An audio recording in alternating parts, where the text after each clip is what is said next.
morada alta, lo que está dando de comer es su cuerpo, que no es su cuerpo simbólicamente, es su cuerpo concretamente, porque pocas horas después nuestro Señor Jesucristo va a ser tomado en prisión, o sea, prisionero, y luego después va a ser crucificado. Y era lo que el pueblo quería ver, porque el pueblo eligió a quien condenaban y a quien no. El pueblo eligió si salvaban a un asesino o a un hombre justo. El pueblo eligió la condena, el pueblo eligió los que estaban ahí, los mismos que una semana antes lo victoriaron cuando entraba a Jerusalén, fueron los que eligieron a ese que estaba ahí, para hacer de él su festividad. Es decir, festejemos que estamos matando a este que dice que viene a salvar al mundo.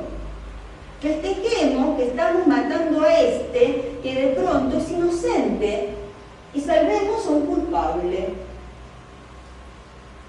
Nunca más claro esto que recién escuchábamos, en donde se dice que la justicia es de Dios. Queda en evidencia que la justicia no es del mundo. Porque no es del mundo la justicia. Porque el mundo condenó a aquel que vino a salvarlo. Es decir, no está el discernimiento de la justicia en el mundo, por eso no está en manos del mundo la justicia. Y por eso la justicia es divina, igual que la misericordia, y no es del mundo. Pero volviendo.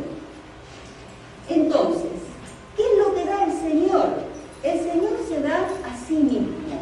Y cuando el Señor se da a sí mismo, es decir, Él se entrega, los otros quieren eso, y Él hace, podríamos decir, la puesta en escena de la situación.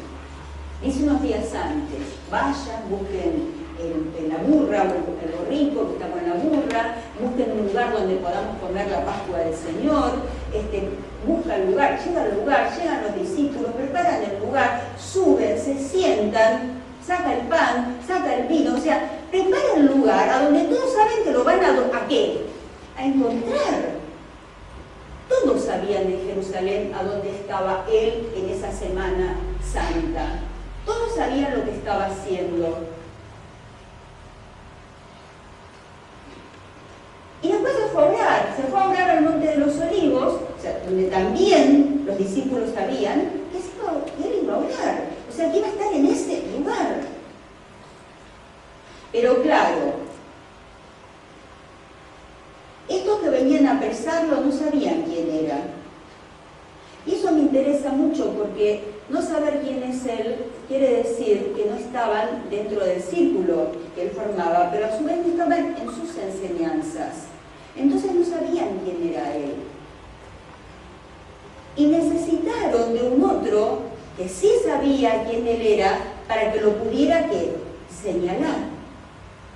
O sea, ellos no podían identificar a Jesús. Y aquí me voy a detener en otro tema importante, que es esto. ¿Por qué será que nadie podía darse cuenta de los opresores quién era Jesús?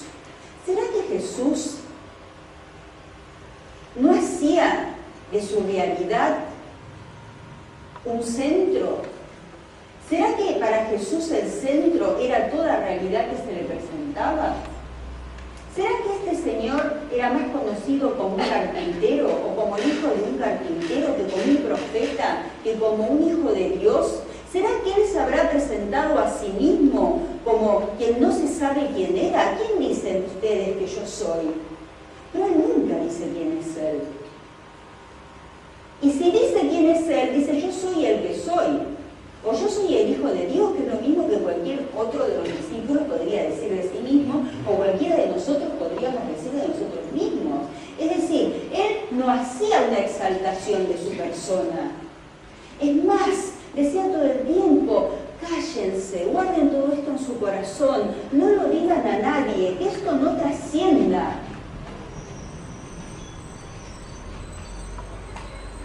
¡Qué humildad! ¿Será que cuando existe esa humildad todavía se puede hacer?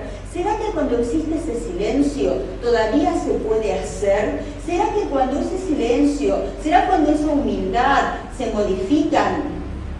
No por lo que es el silencio y la humildad, sino por lo que es el entorno. Cuando eso se modifica, empieza el conocimiento de algo que suele molestar mucho a lo que es opositor a ese algo, en este caso, digamos, la oscuridad, que es lo que se opone a la luz. ¿Y será que entonces la oscuridad comienza a sentirse inquieta y necesita poder desactivar esa luz que está puesta en el mundo para indicar que hay una luz en el mundo? Que no es del mundo, que viene de otro lugar para salvar a eso que necesita alimentarse de sí. ¿Será que esa luz, ese pan, es como esas hostias que comemos, ese pan era de color blanco porque era un pedazo de luz que el Señor sacó de sí mismo y que dio a sus discípulos en ese día para que compartieran ese pan de vida que era Él mismo? ¿Será que Él es el que se dio a comer? ¿Será que es Él el que se dio a beber cuando de su costado sale la sangre y sale el agua? ¿Será eso? ¿Será eso lo que a lo mejor quiso decir en estas palabras cuando denles de comer y denles de beber, porque así tendrán ascuas sobre sus cabezas?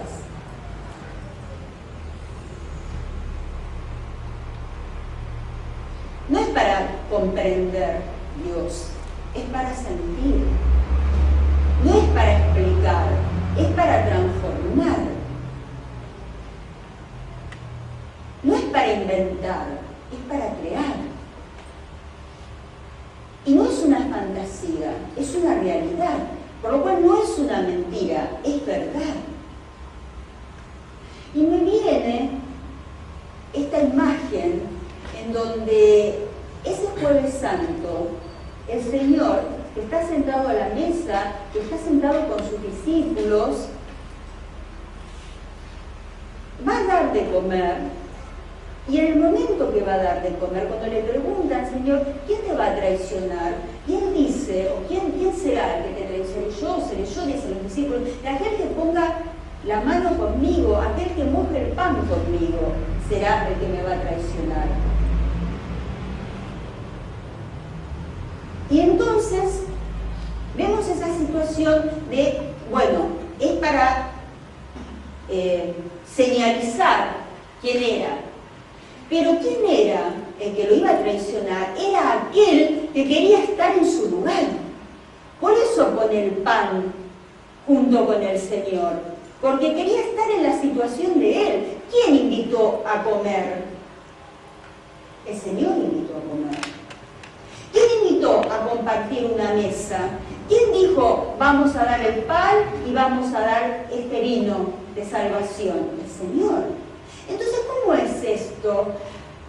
Que se pone en el mismo momento que el Señor, que es el Señor que tiene a sus invitados y a los cuales quiere agasajar con Él mismo.